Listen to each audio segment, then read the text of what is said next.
ஒரு செய்தியை பாருங்க, இறுதியான ஒரு செய்தி முஸ்லிமிலே வருகிறது. அல்லாஹ்வுடைய ஒரு அற்புதமான ஒரு செய்தி. இதற்கும் இந்த ஹதீதுக்கும் இப்ப உள்ள சோசியல் மீடியா என்கிற சமூக பாவனையாளர்களும் எவ்வளவு தூரமா நிக்கிறாங்க என்கிறதுக்கு ஒரு அடையாளம்.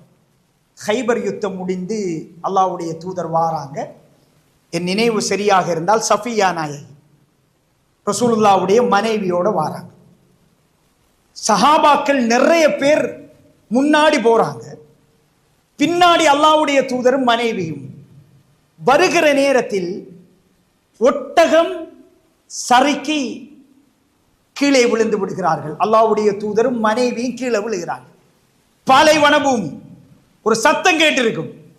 இந்த ஹதீதை அறிவித்த நபித்தோழர் சொல்கிறார், அந்த படையில் யாரும் ரசூலுல்லாவையும் மனைவியையும் திரும்பி பார்க்கவில்லை அப்படிங்கிறார். சுப்ஹானல்லாஹ், யாரும் திரும்பி பார்க்கவில்லை. விழுந்திருப்பாங்க, அன்கம்ஃபர்டபுளா இருக்கும், ஆடைகள் விலகி இருக்கலாம், பார்க்கிற பொழுது ஒரு அசௌகரியத்தை ஏற்படுத்தலாம். யாரும் விழுந்தவுடன் திரும்பி பார்க்கவில்லை அப்படிங்கிறாங்க.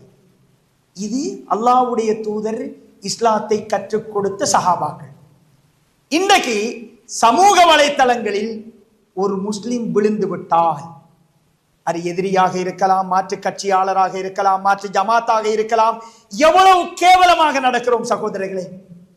சஹாபாக்கள் குர்ஆனையும் ஹதீதையும் ஏற்றுக்கொண்டவர்கள் எந்த இடத்தில் நின்றிருக்கிறார்கள், அதே குர்ஆனையும் ஹதீதையும் படித்த நாம் எந்த இடத்தில் இருந்து கொண்டிருக்கிறோம். இரண்டுக்கும் இடையிலான இடைவெளி மிக தூரமாக இருக்கிறது. எங்களை நாங்களே சுய மதிப்பீடு செய்து கொள்ள வேண்டும். எல்லாம் வல்ல அல்லாஹ் ஜல்ல சுப்ஹானஹு வ தஆலா தொழுகை, நோன்பு, ஜகாத்தை இபாதத்தாக பார்க்கிற அதே நேரம் சமூக வலைத்தள பாவனையையும் ஒரு வணக்கமாக பார்க்கக்கூடிய மனோநிலையை நம் அனைவருக்கும் தந்தருவானாக.